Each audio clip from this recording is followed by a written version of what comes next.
Halo Bapak Ibu, saudara-saudari sekalian, lovers and haters. Salam cerdas Indonesiaku.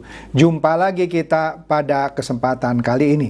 Bagi Anda yang belum subscribe channel saya, silakan subscribe channel saya. Tekan loncengnya agar Anda dapat notifikasi setiap kali saya mengupload video-video saya. Oke, pada kesempatan kali ini saya akan membahas mengenai tulisan tangan Irjen Verdi Sambo. Loh, kok Pak Chandra tiba-tiba membahas mengenai tulisan tangan Irjen Verdi Sambo? Kok ikut-ikutan? Saya kasih tahu ya. Ada beberapa teman saya minta saya untuk mengulas tulisan tangan Verdi Sambo juga. Tapi itu bukan berarti saya ikut-ikutan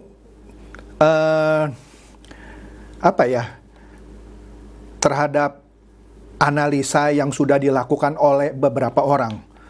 Sebenarnya saya malas gitu ya. Tapi karena saya pernah belajar grafologi, apa yang aneh?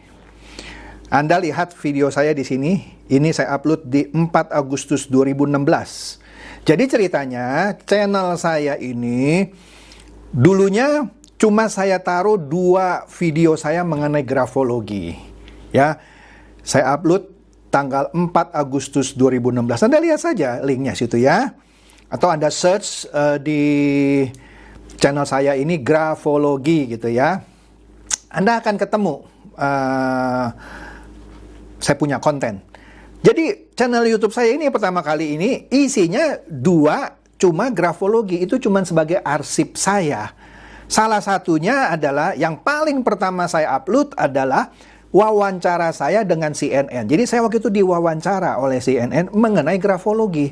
Dan saya di video saya itu Anda bisa lihat, saya membaca tulisan tangan seorang wartawan CNN yang mewawancara saya. Loh, terus kok Pak Chandra ternyata pernah belajar grafologi? Loh iya, sejak dari 8 tahun yang lalu. Dan saya pakainya di bidang apa ini grafologi? Oh iya, dalam kegiatan bisnis saya, ketika saya merekrut karyawan misalnya, selain saya lihat latar belakangnya, saya lihat latar belakang pengalaman, pendidikan juga saya lihat tulisan tangan. Karena tulisan tangan itu secara statistik keakuratannya 80%, ya. Sehingga saya bisa tahu kalau orang ini saya terima untuk bidang keuangan, accounting, apakah dia seorang yang teliti atau tidak?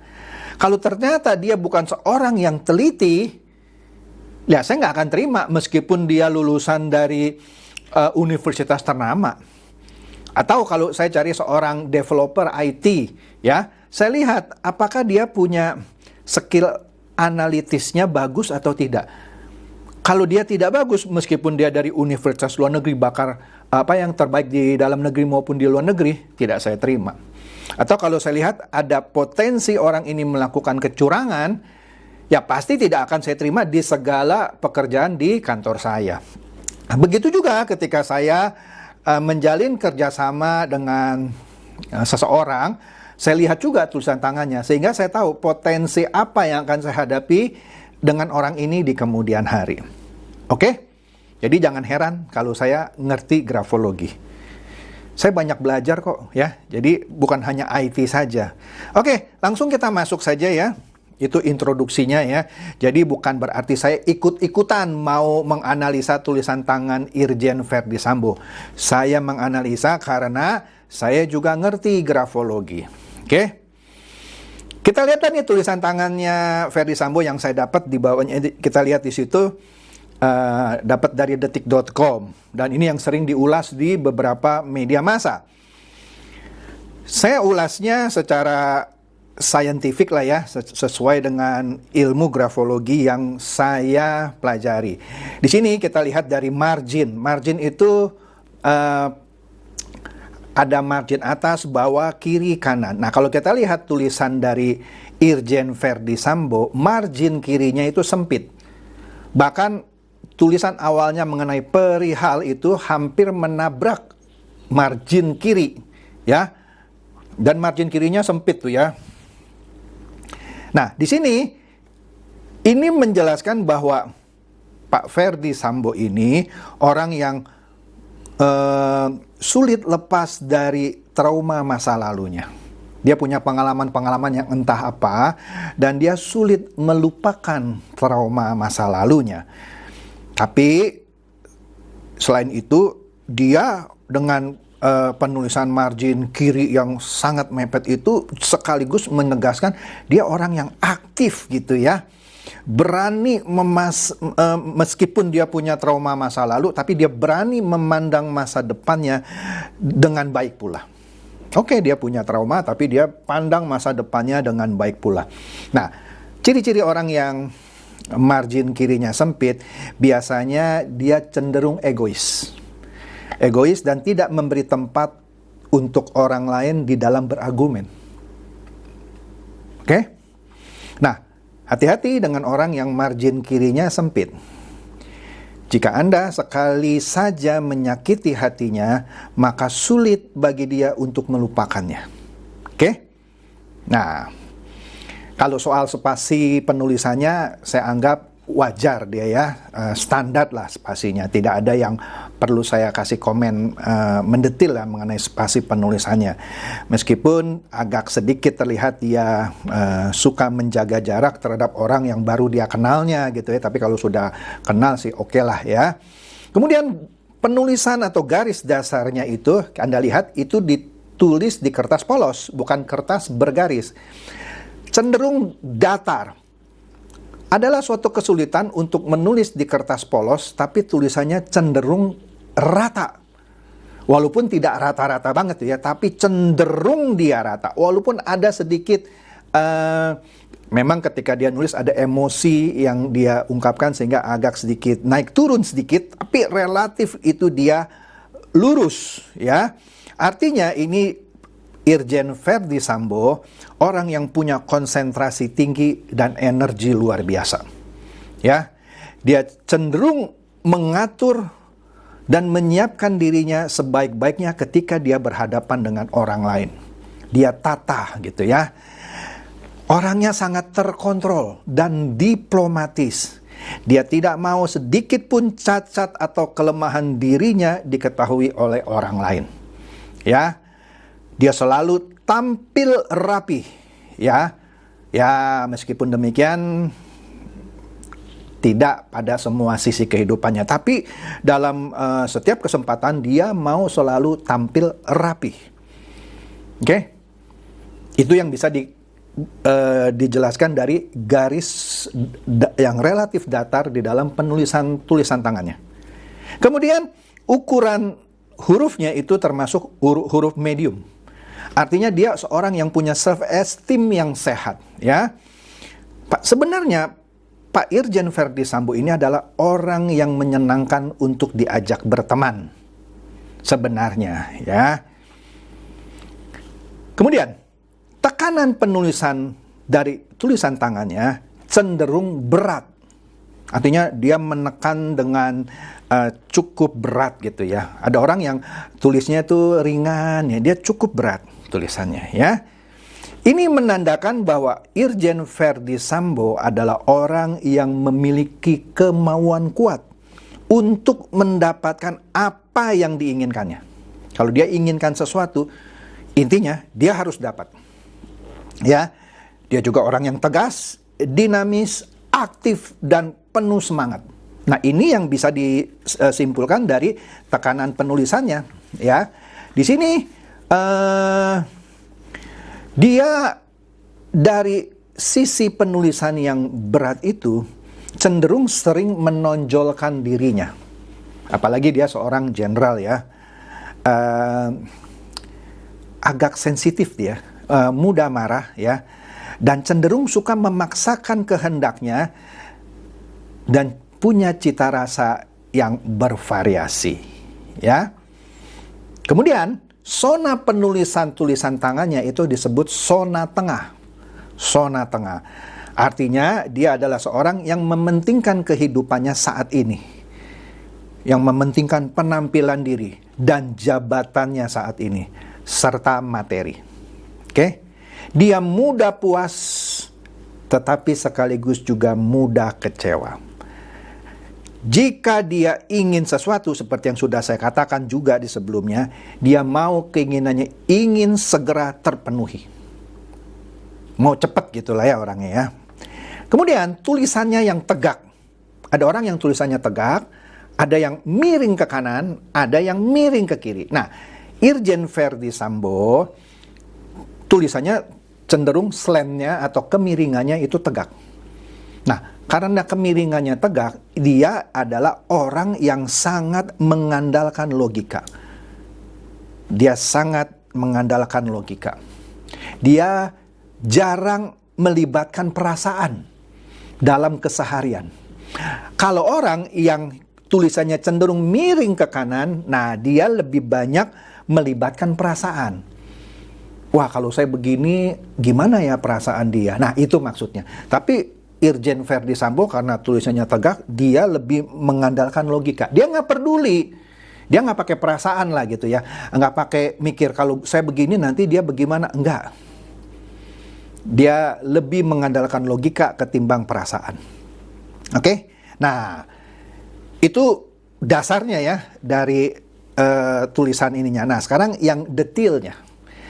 Nah, penulisan huruf T yang cenderung topinya itu ya, kan T kan suka ada topinya gitu ya, bukan suka ada, memang ada topinya. Kalau saya lihat rata-rata topi dari tulisan Verdi Sambo dari huruf T-nya itu menengah ke atas. Artinya dia orang yang cukup percaya diri dan ambisinya lumayan tinggi. Ya.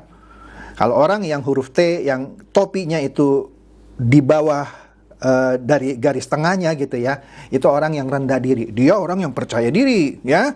Ambisinya juga tinggi dia, ya. Nah, kalau dilihat dari huruf E-nya yang cenderung tertutup, ini menunjukkan Irjen Verdi Sambo adalah orang yang sukar menerima pendapat orang lain. Sukar menerima pendapat orang lain. Kemudian kalau kita lihat huruf I-nya, Anda lihat dah huruf I-nya ya. Ada yang dikasih titik, ada yang ketinggalan titiknya. Nah, ini menunjukkan dia cenderung bukan orang yang suka akan sesuatu yang detail gitu. Ya. Jadi singkat kata ini intermezzo gitu ya. Kalau Pak Verdi Sambo disuruh kerja di belakang meja, misalnya sebagai orang accountant gitu yang perlu ketelitian, dia tidak cocok. Dia nggak suka gitu pekerjaan yang detail. Ya. Dia sukanya yang konsep gitu ya, tanpa memperhatikan detail dari itunya. Ya, dia mungkin akan stres gitu kalau memikirkan hal-hal yang detail. Ya, nah menariknya yang saya lihat dari hurufnya juga ini, tulisan tangannya maksud saya, beberapa kali saya lihat ada huruf besar, capital letter, di tengah kata. Tidak terlalu banyak sih, tapi cukup menarik perhatian saya. Misalnya huruf P, huruf K, yang huruf besar ada di tengah-tengah kata. Nah, kalau ada penulisan dengan huruf besar di tengah-tengah kata, ini orang yang cenderung menabrak peraturan. Jadi baginya rule itu atau aturan itu dibuat to be broken, untuk dilanggar. Kadang bagus, kadang buruk gitu. Contoh misalnya kalau aturan itu terlalu kaku, orang-orang seperti ini bagus gitu, dia mendobrak aturan ya supaya tujuan tercapai. Karena dianggap aturan ini terlalu kaku misalnya. Tetapi dalam hal tertentu juga bisa buruk, karena kalau aturannya mengatur tidak boleh begini tapi ditabrak juga, maka inilah yang berbahaya. Oke? Sekali lagi bisa positif, bisa negatif, ya. Kemudian kalau kita lihat dari huruf M-nya, dia termasuk orang yang cepat dalam mengambil keputusan. Ya, dari huruf M-nya yang tajam-tajam itu, punggung atasnya, itu dia termasuk orang yang cepat dalam mengambil keputusan. Oke, tapi dia seperti yang saya katakan sebelumnya, juga orang yang bisa sensi kalau dikritik, walaupun tidak begitu menonjol ya sensinya, tapi ada kadarnya. Itu bisa dilihat dari huruf D-nya. Ya, dari huruf D-nya itu bisa kelihatan bahwa dia bisa sensi kalau dia dikritik. Oke? Kemudian yang terakhir mengenai tanda tangan. Nah, ini tanda tangan terakhir saya ada dengar siapalah, saya nggak ingat lah namanya, yang katanya tulisan tangannya mirip bentuk kelamin. Saya bingung, saya lihat-lihat di mananya yang mirip bentuk kelamin gitu ya. Ya, saya nggak mau komentar lah ya soal yang serupa bentuk kelamin. Tapi tanda tangan dan tulisan tangan itu maksudnya begini. Kalau tulisan tangan kita bisa lihat yang tadi sifat-sifatnya kita bisa lihat, tapi tanda tangan, dari melihat tanda tangan saja kita tidak bisa melihat secara detail sifat, perilaku, kebiasaan dan lain-lain. Karena tanda tangan itu adalah sebagai lambang atau simbol buat orang itu. Maka dia ciptakan tanda tangan seperti itu misalnya. Di sini kalau kita lihat yang global saja ya, ciri-ciri sebuah tanda tangan, saya nggak mau masuk ke bentuk yang seperti kelamin. Secara teori juga saya tidak pernah dengar seperti itu. Tapi kalau misalnya ada pendekatan yang melihat bentuk tanda tangan seperti kelamin, itu bukan urusan saya gitu ya. Tapi dari bentuk tanda tangan Irjen Verdi Sambo, dia terkesan orang yang mau diperhatikan, yang butuh pengakuan. Ini terkesan dari tanda tangannya yang relatif besar jika dibandingkan dengan tulisan tangannya. Ada orang yang tulisannya besar gitu ya, tapi tanda tangannya cenderung lebih kecil gitu dari tulisan. Kalau dia tulisannya medium, tanda tangannya sekitar 3 kali lipat dari ukuran tulisan tangannya. Di sini menandakan dia adalah orang yang ingin diakui, ingin dipandang, butuh pengakuan, dan seterusnya. Dan yang menarik adalah garis bawah di tanda tangannya itu menyatakan orang ini atau Irjen Verdi Sambo ini adalah orang yang firm ketika mengambil suatu keputusan. Maka di garis tanda tangannya dikasih garis bawah. Itu ciri-ciri orang yang firm dalam mengambil keputusan. Oke?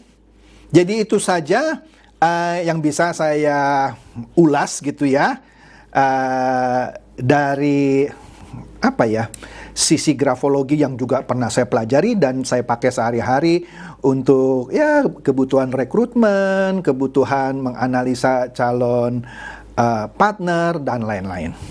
Oke?